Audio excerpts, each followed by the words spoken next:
Memang saya sudah bisa ini, anak saya belum. Jangan, tidak selalu yang cepat itu pasti yang terbaik. Kemungkinannya di sekolah tidak terjadi apapun. Anak kita dibully, anak kita yang membuli.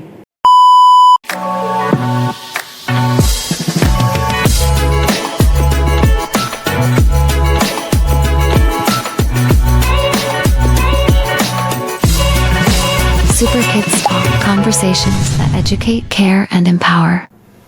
Halo Super Parent, kembali lagi di Super Kid Talk, sebuah ruang percakapan yang Super Kid hadirkan untuk Super Parent yang ada di rumah dalam membersamai tumbuh kembang si kecil. Nah, di episode kita sebelumnya kita sudah membahas tuh tentang apa aja aspek yang dibutuhkan sampai anak itu dinyatakan dia sudah siap sekolah. Nah, di sesi selanjutnya kita akan membahas dampak apabila aspek tersebut tidak terpenuhi, kemudian solusinya seperti apa dan bagaimana peran orang tua. Tentunya saya masih bersama dengan Ibu Elizabeth Triastuti selaku psikolog Super Kid yang nanti juga akan memberikan informasi kepada Super Parent yang ada di rumah untuk di sesi 2 ini. Ibu masih ready ya untuk menjawab pertanyaan? Oke, Ibu, saya izin menanyakan pertanyaan pertama ya, gitu. Ibu, apa dampak jangka panjang jika anak itu dipaksa sekolah saat dia itu benar-benar belum dinyatakan siap? Ya, jadi dampak jangka panjangnya saat anak dipaksakan untuk sekolah, padahal sebenarnya dia belum benar-benar siap, itu akan sangat berpengaruh pada tubuh dan emosinya. Ya, jadi dia akan mengalami stres yang berkepanjangan, gitu. Nah, kalau saat itu terus berlangsung, anak akan menjadi cemas, kemudian takut, dan juga menganggap bahwa dirinya itu tidak mampu, dan akhirnya akan mengalami tertekan ya, dimana sekolah itu adalah sebuah tekanan buat anak, dan itu akan berdampak baik secara fisik maupun emosinya. Misalnya tubuhnya jadi akan lebih mudah sakit. Kadang anak sakit perut, misalnya mau berangkat sekolah dia pusing atau sakit perut gitu ya. Kemudian anak akan merasa tertekan, penolakan saat mau masuk sekolah, nggak mau sekolah. Banyak sekali anak yang mogok sekolah gitu ya, tidak mau sekolah, mogok sekolah. Kemudian juga akan muncul kepercayaan diri, membentuk kepercayaan dirinya itu yang kurang ya.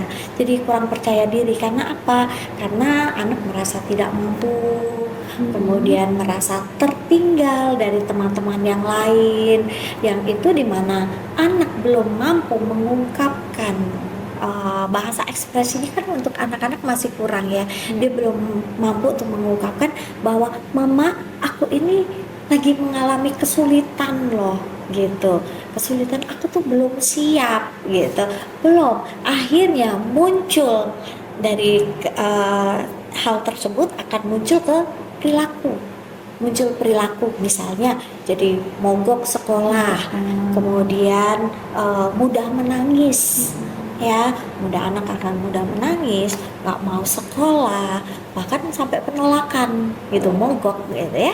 Terus kemudian kepercayaan dirinya kan jadi kurang ya, anak jadi merasa tidak mampu dan takut tertinggal, takut tidak bisa, yang akhirnya ke arah kecemasan, jadi cemas gitu. Dan hal tersebut akan sangat berdampak dalam proses belajar. Yang paling penting kita harus pahami itu saat usia dini itu adalah membangun rasa aman, nyaman, dan kepercayaan diri anak bahwa sekolah itu hal yang menyenangkan, bahwa proses belajar itu hal yang menyenangkan gitu. Jadi bukan dengan tekanan-tekanan, tapi rasa aman, di mana anak kalau merasa aman, nyaman, dan percaya diri, biarpun dia belum bisa, misalnya kan masih proses belajar, dari belum bisa dia akan berusaha, motivasinya ada ya dia akan mau belajar gitu. Jadi itu yang paling penting untuk anak ya. Oke.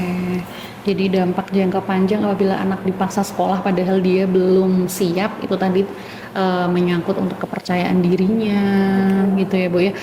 Lalu ini Bu, apabila ada anak yang ternyata dia malas belajar gitu atau mungkin dia udah malas duluan nih gitu ngerjain PR-nya atau kayak males disuruh ngapa-ngapain sama orang tuanya, ini kok nggak dibelajarin sih, ini PR-nya ada nggak dan lain sebagainya, itu apakah juga dampak dari sebenarnya dia itu belum siap sekolah gitu?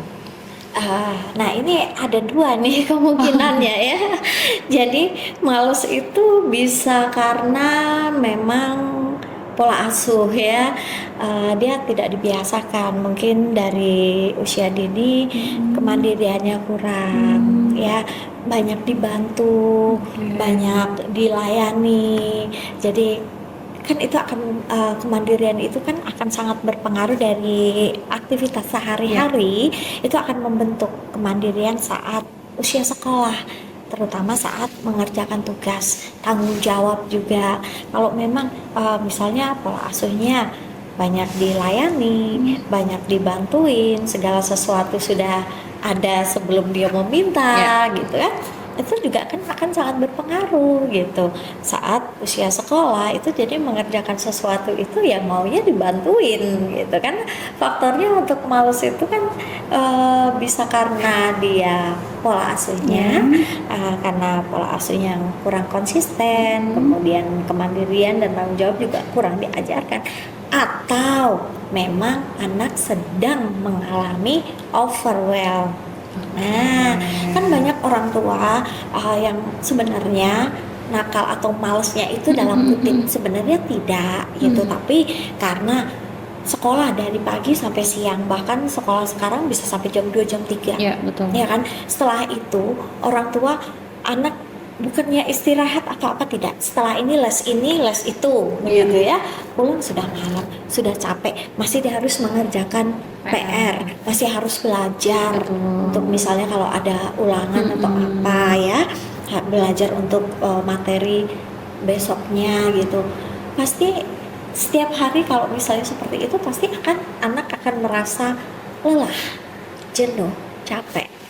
Ya, karena usianya masih usia dini yang dalam hidupnya itu masih harusnya itu masih berkembang ya, masih bermain dengan teman, ada waktu untuk bermain.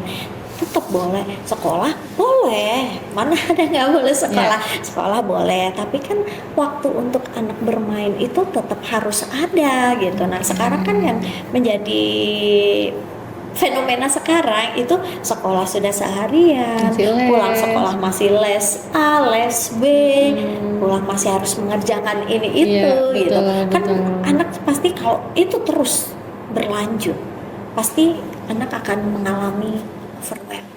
Oke. Berarti kondisi anak di mana dia mungkin malas belajar atau tidak suka belajar, mungkin ada dua kemungkinan. Yang pertama karena perilakunya yang tidak dibiasakan dari kecil. Yang kedua bisa karena dia overwhelm karena terlalu banyak gitu ya input yang masuk ke dalam dirinya, terlalu banyak aktivitas yang dia kerjakan sampai akhirnya dia ada di titik yang saya udah nggak bisa ngapa-ngapain lagi nih kayak gitu ya Bu ya. Iya, karena kan anak itu kan untuk mengungkapkan kurang mampu ya, bahasa ekspresifnya saat di usia dini itu kan masih berkembang, dia belum mampu mengungkapkan bahwa dia itu sedang mengalami kesulitan, terutama dalam menjalani aktivitas yang super padat ini ya. Nah, akhirnya kan jadi overwhelm ya. Itu dampaknya kemana? Ke perilaku akhirnya. Perilaku anak yang terlihatnya seperti malas ya, nakal atau dia tidak patuh itu. Padahal dia sedang mengungkapkan bahwa perilaku yang ada yang muncul saat ini adalah dampak dari overwhelm, di mana dia tidak mampu untuk mengungkapkan, jadi muncullah perilaku tersebut. Jadi mogok belajar mungkin gitu kan, malas ngerjain PR, terus bahkan malu sekolah Iya, gitu iya, juga ya. oke. Kemudian motivasi yang tadinya belajar semangat Mm-mm. menjadi Mm-mm. kurang gitu, Mm-mm. itu kan juga pengaruh gitu. Mungkin aja waktu dia belajar sambil nangis gitu ya karena udah capek biasanya gitu ya. Dan selain itu juga pengaruh juga di kepercayaan diri ya. Oke. Karena kalau belum siap dipaksakan, Mm-mm. pasti anak akan banyak merasa gagal gitu. Oke. Karena belum siap, dia Oke. belum mampu, belum bisa. Pasti akan banyak merasa gagal. Nah, gagalnya ini itu bisa membuat anak jadi anak memahami bahwa dirinya itu tidak mampu gitu.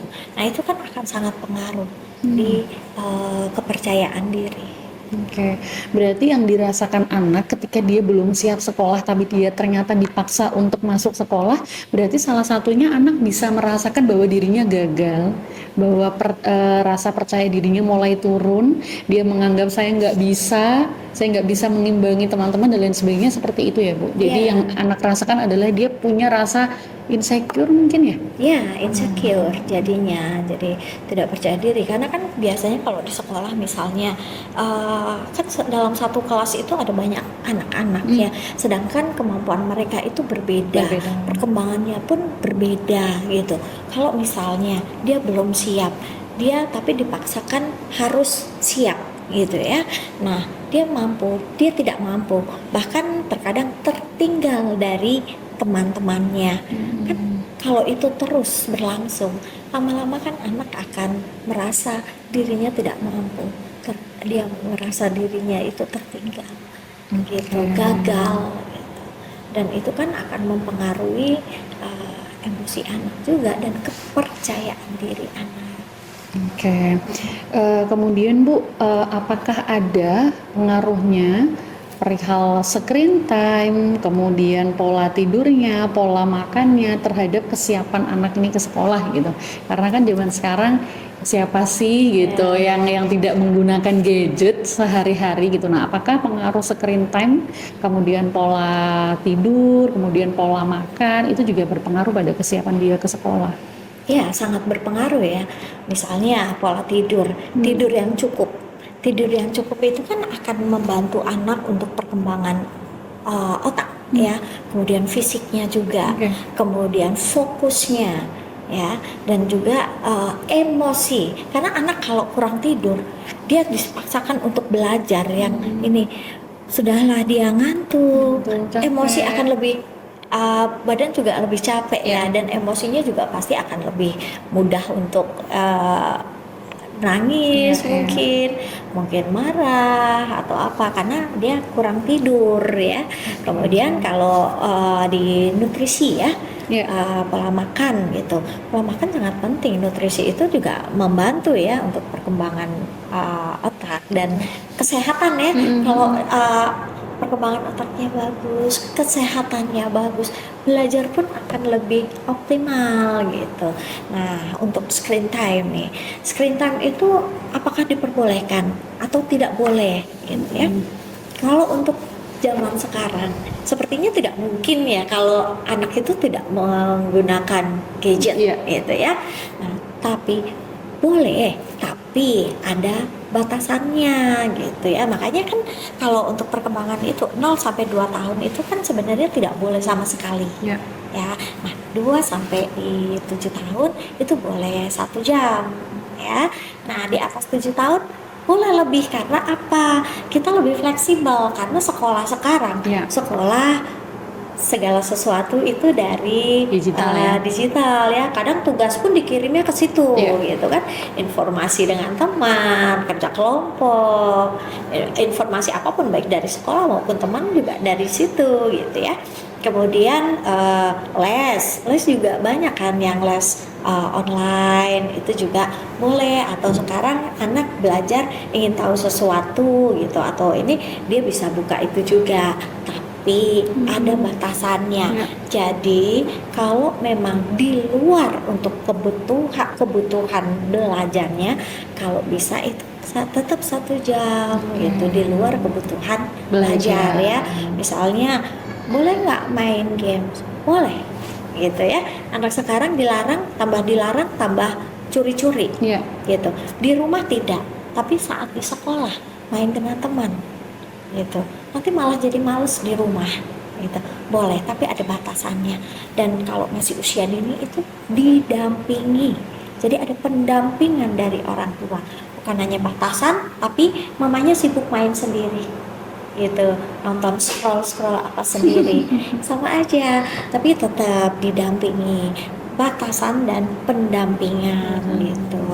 Itu boleh gitu. Itu untuk screen time. Nah, yang tidak boleh itu screen time yang seperti ini ya Mbak Elo, karena banyak anak-anak itu sekarang nontonnya itu scroll Ya. gitu kan. Sistem kita sensor otak motorik ya. Ya. Apa yang dia lihat itu sebuah stimulus itu diterima sensorik bawah otak. Nah, ini lagi Ada dalam prosesnya. proses ya, sedang diproses, ini sudah ganti lagi stimulusnya, bahkan dalam hitungan detik Iya, gitu betul. ya, hitungannya detik, tek Iya. tek, kadang tek tek tek gitu Iya. kan. Tapi Nah, kenapa ya anak-anak suka begitu, Bu? iya, itu kan karena mereka itu akan sangat berpengaruh loh, tidak bagus. Karena apa? Pertama, akan pengaruh di atensi konsentrasinya. Jadi rentang atensinya itu kurang, mudah terdistraksi karena Oke. terbiasa. Ya. Kemudian anaknya akan mudah bosan dan akan pengaruh juga di regulasi emosi. Jadi mudah ngambek, marah. Itulah pentingnya, bukan tidak boleh. Tidak mungkin kalau di zaman di era Sekarang ya. digital sekarang itu anak tidak Boleh pegang gadget ya. sama sekali, itu tidak. Tapi ada aturan, ada batasan Ya. dan ada pendampingan. Jadi boleh aja pegang gadget disesuaikan dengan usia dan juga kebutuhannya ya Bu Betul. ya. Yang penting ada aturannya. Jadi ada aturan mainnya nih. Oh, 1 hari 1 Betul. jam. Kemudian ada pendampingan dan juga ada batasan itu tadi ya. Gitu. Oke Bu, kalau kita bicara tentang pola tidur yang tadi disampaikan, sebenarnya anak usia sekolah di usia 7 tahun ke atas itu berapa jam tidurnya yang paling bagus tuh di berapa jam? Kalau usia sekolah sekarang itu tidurnya itu paling tidak itu 8 jam ya. Karena anak masuk itu sekarang jam 7. Ya. Berarti kan jam 5 biasanya sudah bangun. Ada yang menunaikan ibadahnya dulu, kemudian persiapan, makan, sarapan, perjalanan, belum lagi kalau antara rumah dan sekolahnya itu jauh, kan harus manage waktu untuk perjalanan ya. Nah, kemudian jam 7 mulai belajar, dan sekolah sekarang kan sudah full day ya. Nggak seperti dulu kelas 1 itu, kalau saya tahun 80-an itu kan jam 10, setengah 11 sudah pulang ya. Kelas 3 baru mulai jam 1 gitu. Kalau sekarang kan tidak. Anak kelas 1 itu banyak sekali ya. Jam 2, jam 3 itu baru pulang gitu. Dan setelah itu masih les ini, les itu gitu. Jadi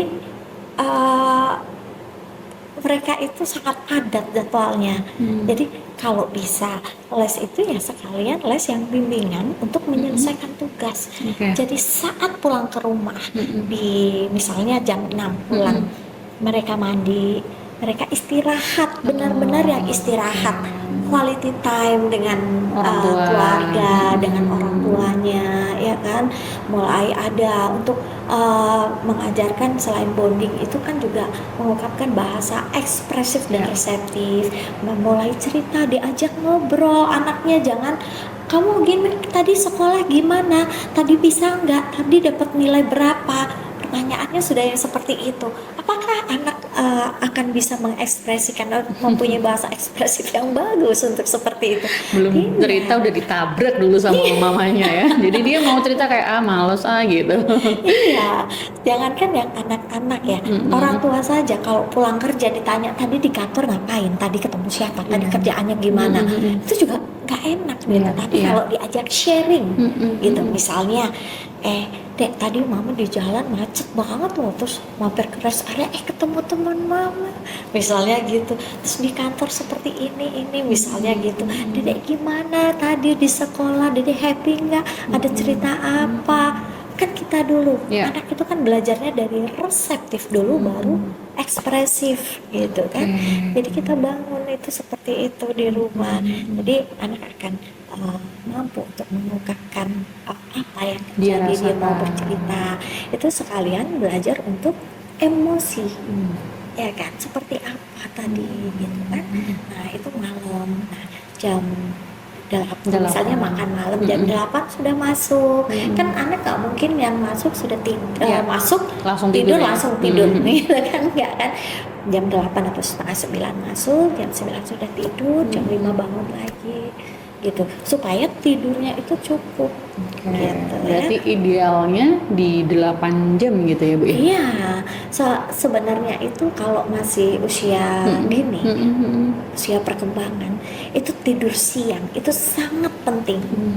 Selain untuk fisik, juga untuk otak, ya.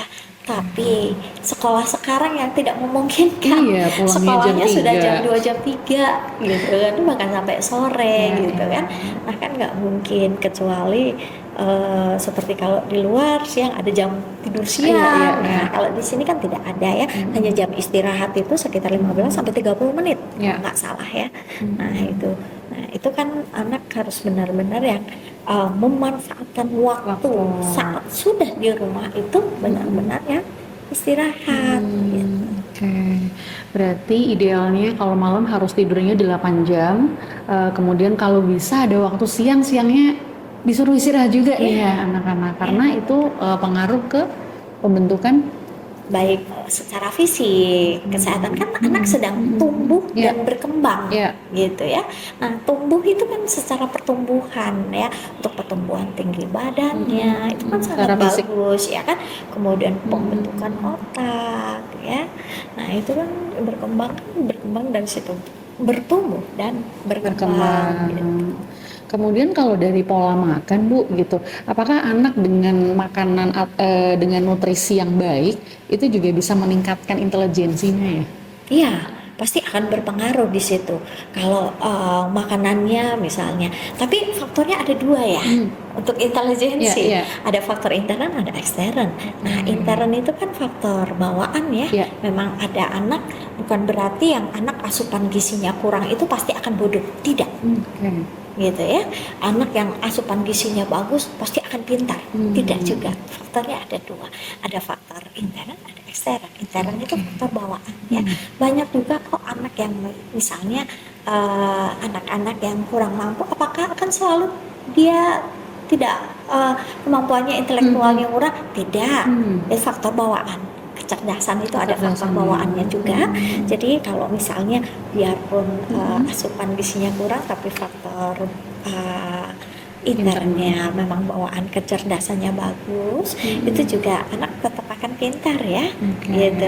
Tapi kalau nutrisi bagus, asupan gizinya juga bagus, itu akan lebih sangat menunjang gitu Mensupport ya Iya, berarti. support gitu, akan menunjang untuk kemampuan berpikirnya ya, kemudian untuk analoginya kan itu juga akan berdampak pada kesehatan juga, bukan hanya perkembangan otak tapi kesehatannya. Kalau anak sehat, perkembangan otaknya bagus, itu akan sangat menunjang untuk kemampuan berpikir. Kalau tadi kita udah bicara pola asuh atau mungkin aturan saat screen time, kemudian pola tidurnya anak, kemudian apa yang dia makan untuk mensupport intelijensinya gitu. Sebenarnya peran orang tua untuk membentuk anak ini supaya dia benar-benar siap ke sekolah itu apa aja Bu? Yang pertama Peran di rumah ya. Ya, yang pertama ya di rumah dulu itu rutinitas sederhana. Nah, rutinitas sederhana itu sangat penting diterapkan. Misalnya anak bangun tidur, doa, kemudian rapikan tempat tidur. Biarpun tidak rapi tidak apa-apa. Jangan terus kok kayak gini kayak gini. Jangan, yang penting usaha anak ya.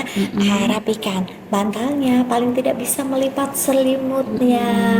Kemudian dia kan apresiasikan itu untuk anak. Yang penting ada mau mencoba, mau berusaha.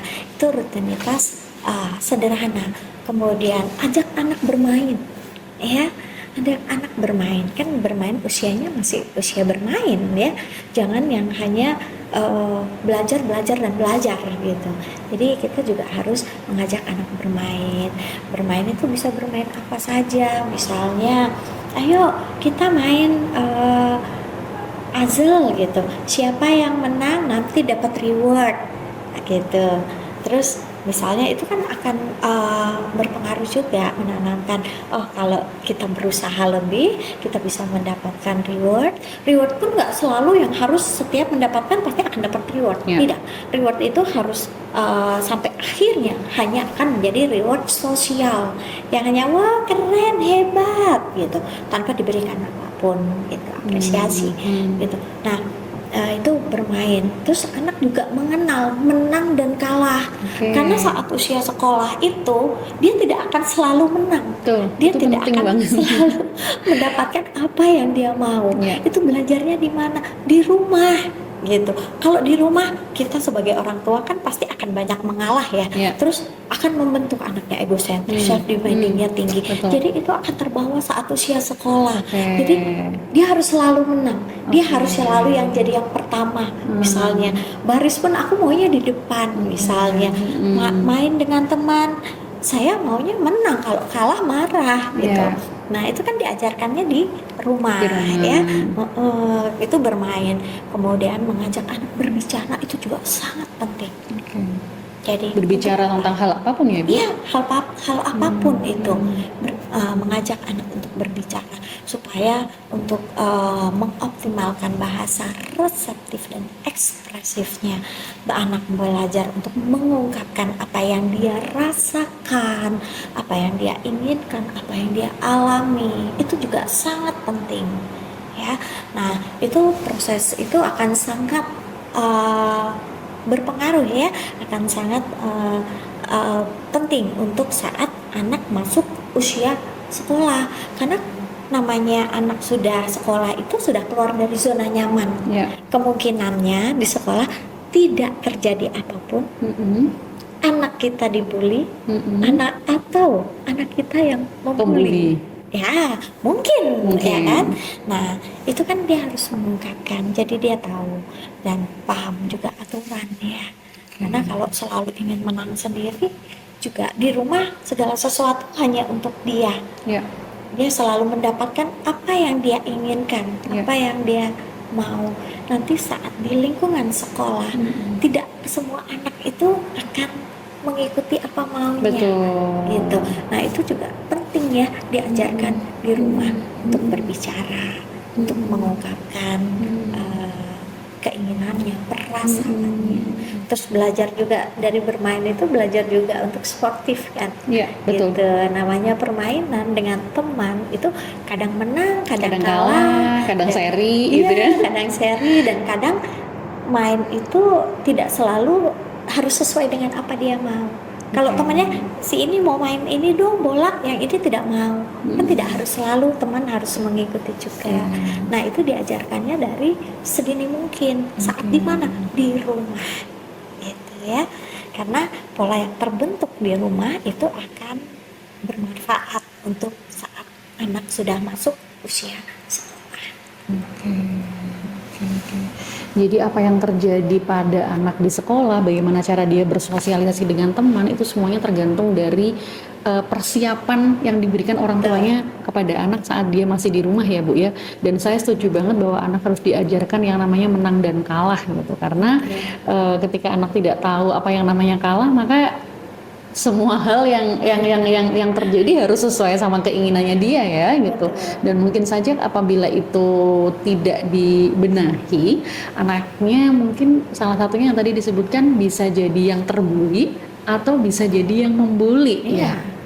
Betul, sekolah sekarang itu kan SD aja sudah begitu, banyak kan terjadi hal seperti itu. Jadi benar-benar kita yang harus mempersiapkan sedini mungkin, karena usia sekolah itu benar-benar yang anak sudah keluar dari zona nyaman ya, yang kita bisa kontrol anak kita tapi kita tidak bisa kontrol anak orang lain. Betul. Iya.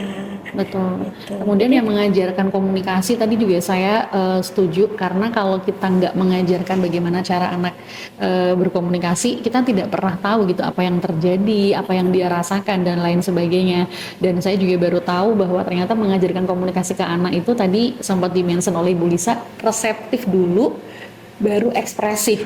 Betul ya Bu ya? Betul. Ah. Gitu. Karena kalau tiba-tiba ditanya, Mm-mm. Dek, tadi sekolah ngapain? Oke. Tadi belajar apa? Tadi Oke. dapat nilai berapa? Mm-mm. Sekolah aja sudah capek. Kita Iya, langsung iya. tanyakan Iya, hal seperti itu. betul. Anak kan jadi males ya ngomong. Tapi kalau tujuan kita tuh sebenarnya sama, ingin menanyakan hal tersebut Iya. ya. Tapi caranya yang berbeda. Kita lebih sharing, Dek. Aduh, tadi Mami senang banget loh, Mami happy banget. Jadi di kantor kerjaan Mami selesai semua, ya misalnya gitu kan.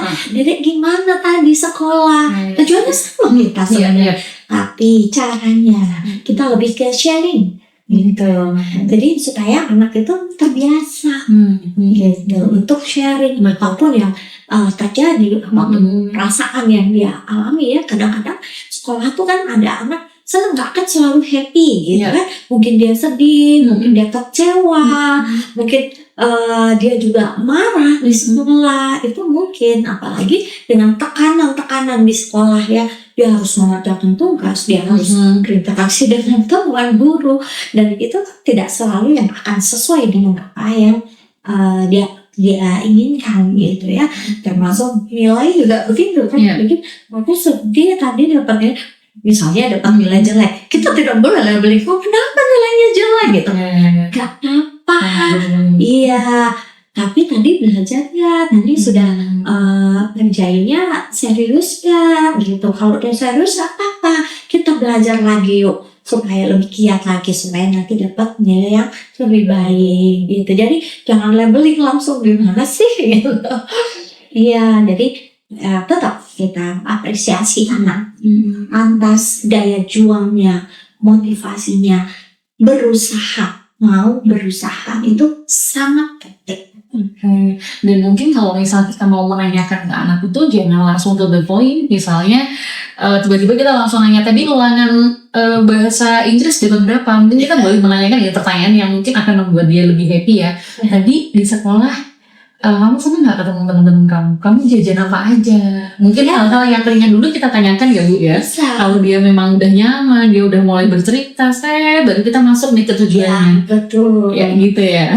Jadi bertanyanya jangan langsung. Iya, katanya kalau udah pertanyaannya langsung menanyakan tadi bahasa Inggris dapat berapa, dia kayak merasa diintimidasi. Iya. Kayak tiba-tiba langsung aja nih datang, mama nanyain hal ini gitu. Kalau punya misalnya ada kalanya tuh anak berbuat kesalahan misalnya ya, anak-anak sekarang kan adalah mungkin selisih paham dengan teman jadi berantem, atau misalnya anak kecil itu kadang-kadang ya hanya soal pensil aja itu bisa berantem gitu. Misalnya anak marah atau ada apa gitu yang menyebabkan dia ada masalah di sekolah, itu kan kita nanyanya gak boleh langsung, tadi kamu bikin masalah ya di sekolah misalnya. Karena kita udah tahu dari grup sekolah. Iya, sudah tahu biasanya kan guru bisa ya. kan report gitu setiap hari itu pasti akan ada reportnya tadi gimana. Itu pun jangan langsung kamu nakal banget sih gitu, langsung labeling ya kan, kamu tadi gini.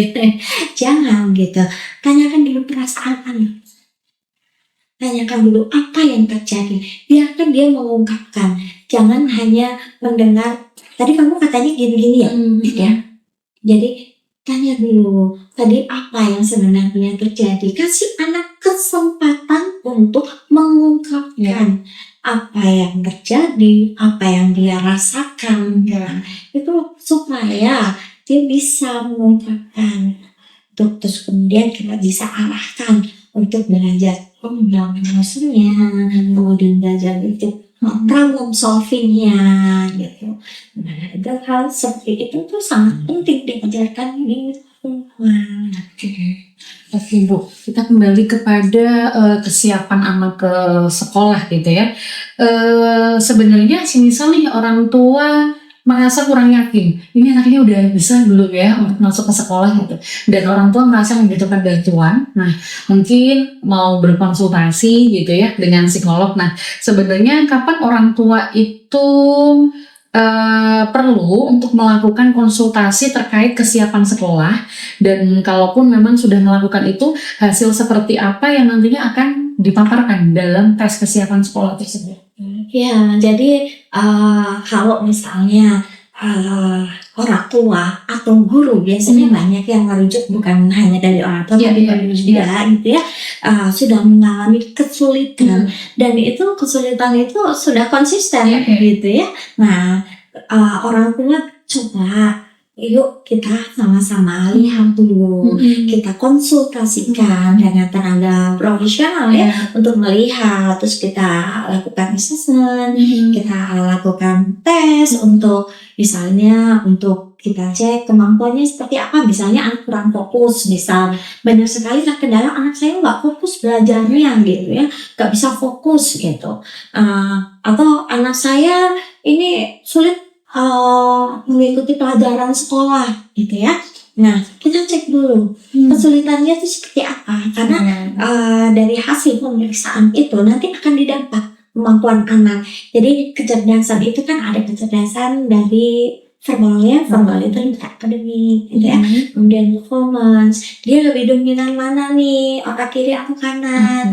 Terus kita lihat juga misalnya kurang fokus ya, fokusnya itu defisit atau tidak gitu kan, ada gangguan atau tidak, atau hanya kurang stimulus gitu kan. Nah, kalau misalnya itu akan dilihat kemampuannya seperti apa, apakah kemampuannya itu cukup memadai, sangat memadai, atau bahkan ada yang kurang memadai ya. Nah, kalau kemampuannya kurang memadai, kita lihat lagi dari hasil pemeriksaan itu, apakah kemampuan yang terukur saat ini itu sudah sesuai dengan kapasitas yang dimiliki anak tersebut gitu. Karena kan kalau anak itu kan usianya masih berkembang ya, tergantung dari stimulusnya. Kalau misalnya stimulusnya bagus, kemampuannya pasti akan lebih optimal ya. Tapi kalau stimulusnya kurang, ya kemampuannya juga pasti akan kurang optimal gitu. Nah, kita lihat kemampuannya ini sudah optimal atau belum. Kalau dari IQ itu, IQ-nya bertentangan dengan kapasitas intelektual yang dimiliki atau belum gitu kan. Kalau misalnya kemampuannya ini belum sesuai, kita bisa optimalkan. Oh, yang menjadi kendala di mana? Titik kekuatannya di mana? Kelebihan di mana? Kelemahannya di mana? Jadi nggak semua anak itu sama. Ada anak yang pintar bidang A, ada anak yang pintar bidang B misalnya. Ada anak kalau sekarang itu sekolah ada misalnya, anak saya lebih cocok mana ya? Banyak sekali orang tua yang konsul itu, anak saya mau saya masukin Cambridge atau IB gitu kan. Kita lihat dulu dia lebih dominan mana. Karena kalau Cambridge itu kan lebih ke akademik. Kalau IB itu project-project gitu. Nah, kemampuannya lebih dominan mana gitu kan. Itu kan hasil pemeriksaan di situ, itu bisa mengarah kekuatan anak di mana, kekurangannya atau kelemahannya di mana. Nah, itu bisa kita optimalkan di situ, mana kemampuan anak lebih sesuai dengan kebutuhan anak gitu ya. Jadi kalau misalnya ada kendala, kita cari problem solving-nya gitu. Kita cari pendampingan yang seperti apa yang sesuai untuk mengoptimalkan kemampuan yang misalnya kurang memadai tersebut gitu, atau yang menjadi kendala tersebut gitu ya. Jadi itu kita harus mau gitu untuk berbagi, untuk sharing, untuk berkonsultasi dengan tenaga profesional sehingga kita bisa mendapatkan area kekuatan anak di mana, area kekurangan atau kelemahan anak di mana gitu kan. Terus kemudian kemampuannya yang belum optimal itu di mana, itu kita optimalkan sesuai dengan kapasitas yang dimiliki anak. Kalau misalnya nih kemampuannya masih belum optimal, otomatis kan masih bisa kita optimalkan ya, supaya apa? Supaya sesuai. Karena kapasitasnya tadi ya. Iya, karena kadang-kadang anak itu kendalanya, menurut saya kurang fokus Anak saya nggak bisa diam. Kendala-kendala sekolah kan seperti itu ya. Anak saya kurang fokus, anak saya nggak bisa diam, atau anak saya misalnya pemalu, nggak mau sosialisasi. Itu banyak sekali juga sekarang kasusnya ya. Banyak yang menarik diri dari lingkungan sosial gitu.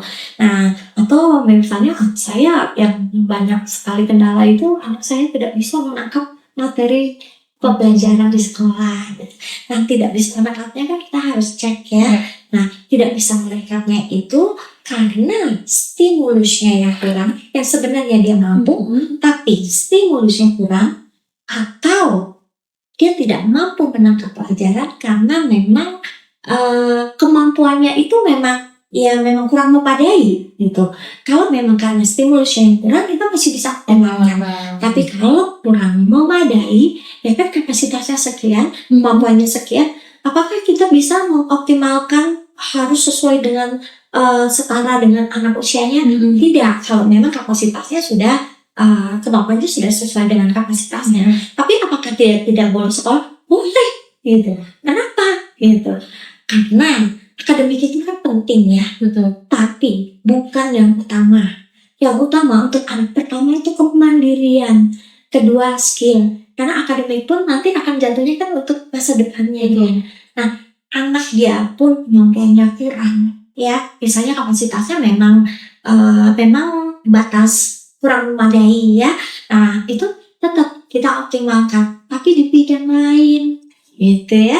Kalau kita paksakan dia untuk belajar yang harus sama dengan anak-anak atau teman-teman yang lain, kasihan anaknya, kasihan juga orang tua, kasihan guru juga. Ya kan? Jadi kemandirian itu yang utama. Yang penting anak bisa mandiri, kemudian anak juga punya skill. Ya, skill misalnya bisa apa, bidang apa yang itu akan bermanfaat untuk masa depannya dia. Nah, kita juga harus dukung ya untuk kepercayaan diri. Gak apa-apa misalnya gitu, tapi kamu hebat di bidang ini misalnya. Kamu anak yang baik, anak yang rajin sekolah, biar sekolah gak masuk-masuk. Maksudnya materi, tapi gak apa-apa gitu ya. Punya skill, dia untuk kemampuan bahasa, komunikasi, sosialisasinya bagus, dia juga bisa untuk masa depannya.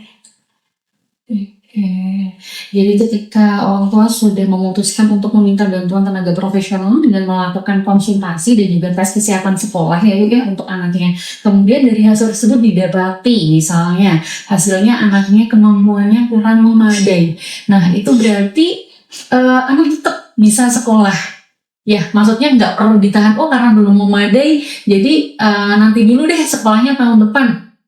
Nah, seperti itu, atau tetap sekolah aja nggak apa-apa, tapi kita sebagai orang tua sudah paham, ternyata anak saya kapasitasnya di sini, gitu kan, jadi kemampuannya memang sudah ada di sini, berarti saya sudah harus bisa menerima all package, gitu. Ketika dia nantinya ternyata hasilnya di sekolah tidak menjadi yang terbaik, ya nggak apa-apa, gitu. Iya, jadi kesiapan sekolah itu kan kita lihat dulu.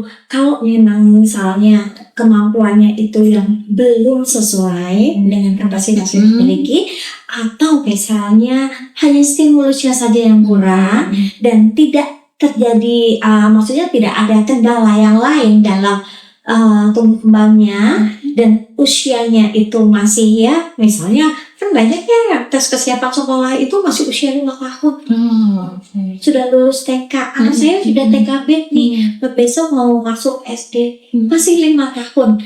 Kalau misalnya kemampuannya itu belum cukup memadai untuk kesiapan sekolah, lebih baik dimatangkan dulu ya. Karena apa? Anak cepat itu belum tentu anak yang akan sukses. Anak cepat belum tentu percepatan itu anak itu akan tumbuh dengan bahagia, gitu kan? Nah, itu lebih baik dioptimalkan dulu, dimatangkan dulu. Tapi kalau misalnya nih usianya sudah cukup, ya sudah cukup usianya, usia sudah 7 tahun, sudah 4 tahun, tapi kemampuannya masih kurang memadai. Apakah kemampuannya kurang memadai, tapi kapasitasnya juga kurang memadai, apakah harus menunggu sampai anak itu benar-benar siap dan bisa? Tidak. Terutama untuk yang special needs seperti itu, tidak harus. Kalau misalnya kemampuannya itu kurang memadai dan kemampuannya tidak sesuai dengan sudah sesuai dengan kapasitas yang dimiliki, ya kita mau optimalkan pun ya memang akan sampai di situ gitu. Misalnya kemampuannya itu di bawah rata-rata anak usianya ya, dan kapasitasnya pun memang segitu gitu.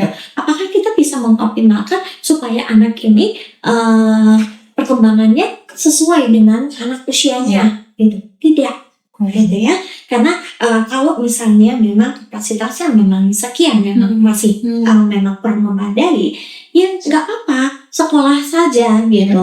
Kan fungsi sekolah itu sebenarnya bukan hanya untuk akademik. Dalam kehidupan ini bukan hanya akademik. Yang penting anak mandiri, ya dia bisa bersosialisasi dengan teman, dia mampu berinteraksi, berkomunikasi dengan teman. Ya, itu juga akan sangat membantu di sekolah ya, terutama saat di sekolah, karena kehidupan sekarang kan banyak ya yang anak itu hanya di dalam rumah saja gitu ya. Beda dengan zaman dulu yang buka pintu aja udah pada keluar. Sekarang kan tidak ya. Jadi mereka belajar untuk bersosialisasi, berinteraksi dengan teman, bermain, mengenal dunia luar itu ya saat usia sekolah gitu. Tapi idealnya berapa usia anak ketika dia sudah bisa dibawa ke psikolog untuk dilakukan tes kesiapan sekolah? Usia yang paling ideal? 6 tahun ya. Nah, sebelum dia daftar, karena biasanya daftar usia daftar sekolah SD itu kan kematangan itu kan sebenarnya di 7 tahun. Cuman masalahnya itu banyak orang tua itu yang dan usia kan nggak selalu anak kita akan tepat di 7 tahun ya. Ada yang mungkin lahirnya di bulan Januari, atau yang di bulan Desember gitu ya. Desember, atau bahkan tengah-tengah yang itu belum tentu akan siap di 7 tahun. Kalau kematangan sebenarnya kenapa sekarang itu lebih diutamakan yang 7 tahun itu penerimaan ya, karena memang kematangan itu di situ. Tapi kalau misalnya kurang dari 7 tahun, lebih baik dilakukan tes kesiapan sekolah. Kurang dari itu ya. Misalnya kalau sekarang itu pendaftaran itu sekitar bulan September, Oktober gitu ya, akhir-akhir tahun itu ya, itu sudah mulai pendaftaran. Udah mulai penutup. Iya, udah mulai penutupan. Nah, sebelum pendaftaran lakukan dulu, karena perkembangan anak berbeda ya. Kalau misalnya memang anak mampu, dia cukup siap, ya nggak masalah gitu ya. Tapi kalau belum, jangan dipaksakan, kasihan. Lebih baik dimatangkan dulu. Nah, baru nanti mungkin kadang kan orang tua suka malu ya, kok anak saya udah 7 tahun, nanti kalau tahun depan, kalau itu yang tahun depan berarti umurnya sudah 7, bahkan bisa 7 tahun lebih berapa bulan misalnya gitu. Ya nggak apa-apa kalau memang belum siap. Supaya nanti tidak kesulitan belajar. Karena kalau misalnya anak kesulitan belajar, apalagi kalau anak mengalami overwhelm gitu kan, berarti kan dampaknya banyak, justru bisa anak malas belajar, mudah marah, ya kan, mogok sekolah gitu kan. Ternyata itu ya pentingnya untuk melakukan tes kesiapan sekolah buat anak gitu ya. Oke, Bu, terima kasih untuk penjelasannya. Ibu, ini pertanyaan terakhir dari saya gitu. Mohon diberikan pesan lah kepada super parent yang ada di rumah yang lagi nonton gitu. Karena mungkin banyak orang tua atau super parent yang ngerasa cemas, bingung, ini anaknya udah siap ke sekolah atau belum. Mungkin Ibu boleh berikan sedikit pesan untuk super parent supaya super parent jauh lebih tenang gitu. Ya, jadi sebelum kita memastikan untuk anak itu sudah siap sekolah atau belum, lebih baik kita pastikan dulu perkembangannya di rumahnya dulu. Kita ajarkan dulu sedini mungkin untuk misalnya kemandiriannya, pemahaman instruksinya, kepatuhan tugasnya, regulasi emosinya, dan kemampuan sosialnya, gitu ya. Nah, dari situ kita bisa persiapkan anak sebelum anak masuk sekolah. Kita persiapkan terlebih dahulu di rumah, karena persiapan yang utama itu dari keluarga, dari rumah ya. Nah, tapi kita juga harus ingat masa kecil itu bukan perlombaan ya. Jadi tidak harus yang cepat, dan jangan pernah membandingkan kemampuan anak kita dengan anak orang lain. Misalnya, kok anak teman saya sudah bisa ini, anak saya belum. Jangan, tidak selalu yang cepat itu pasti yang terbaik ya. Jadi perkembangan kita juga harus mengingat bahwa perkembangan setiap anak itu berbeda. Anak itu mempunyai kecepatan perkembangannya itu berbeda-beda, betul. Jadi yang terpenting itu bagaimana caranya supaya proses belajar itu kita tanamkan bahwa proses belajar itu adalah sesuatu hal yang menyenangkan. Jadi tanamkan pertama adalah rasa aman, nyaman, kemudian kepercayaan diri pada anak. Jangan selalu disalahkan ya, karena kalau selalu disalahkan nanti akan pengaruh di kepercayaan dirinya. Kalau dia di rumah aja tidak percaya diri, tidak percaya pada kemampuannya sendiri, nanti saat usia sekolah juga pasti dia akan jadi ragu-ragu, ini bisa nggak ya, ini aku benar nggak ya, gitu. Jadi dia tidak percaya pada dirinya sendiri, gitu ya. Jadi itu hal yang paling penting, di mana anak merasa aman, nyaman, dia akan bertumbuh dengan bahagia, itu sangat penting ya. Dan juga kepercayaan diri itu akan sangat penting, menjadi pondasi ya, terutama di regulasi dan kemampuan sosialnya itu akan menjadi pondasi dia saat usia sekolah. Jangan banyak dilarang ya, karena kan banyak yang dilarang main, takut itu, takut itu. Jadi dia tidak terbiasa, karena sekolah itu bukan hanya satu anak itu saja, tapi di situ dia akan berkumpul dengan lingkungan yang besar ya, dengan banyak teman, banyak guru, dia berbeda-beda guru. Apakah kalau cocoknya sama guru A, apakah bisa memilih seperti itu? Tidak. Jadi dibiasakan dari usia dini ya. Terima kasih banyak untuk pesannya buat saya sebagai orang tua, dan tentunya super parent yang lagi nonton ya. Semoga pesan dari Ibu tadi bisa diterima dengan baik. Semoga bisa memberikan manfaat lah ya, setidaknya untuk super parent yang merasa cemas terkait deg-degan nih, ini anaknya udah siap sekolah atau belum, apa yang perlu disiapkan. Nah, hari ini sudah dijawab semuanya oleh Ibu Lisa. Terima kasih banyak Ibu. Oke, Super Parent, pembahasan hari ini kita belajar bahwa kesiapan sekolah itu bukan perlombaan siapa yang paling cepat, karena anak yang terlihat pintar secara akademik belum tentu bisa dikatakan dia siap sekolah, karena masih ada faktor lainnya, termasuk tadi adalah regulasi emosi, kemudian ada bagaimana cara dia berinteraksi dengan sosial, maupun mental untuk menghadapi tuntutan sekolah yang tentunya tidak mudah di zaman sekarang gitu ya. Yang paling penting kita tahu bahwa setiap anak itu memiliki timeline yang berbeda-beda. Jadi kita tidak bisa mengcompare anak kita dengan anak teman yang lain gitu. Tidak perlu terburu-buru hanya karena melihat anak lain sudah siap sekolah, sudah bisa ini dan itu.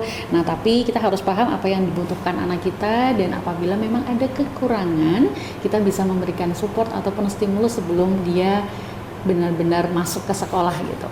Untuk super parent yang merasa masih bingung, masih khawatir tentang kesiapan sekolah pada putra-putrinya, boleh menghubungi tenaga profesional. Di Super Kids kita juga memiliki layanan psikolog ya, tentunya ada tes kesiapan sekolah juga, dan cabang kami di Jadetabek ada 12. Super parent boleh mendatangi cabang yang terdekat. Terima kasih, saya undur diri. Terima kasih sudah menyaksikan Super Kids Talk.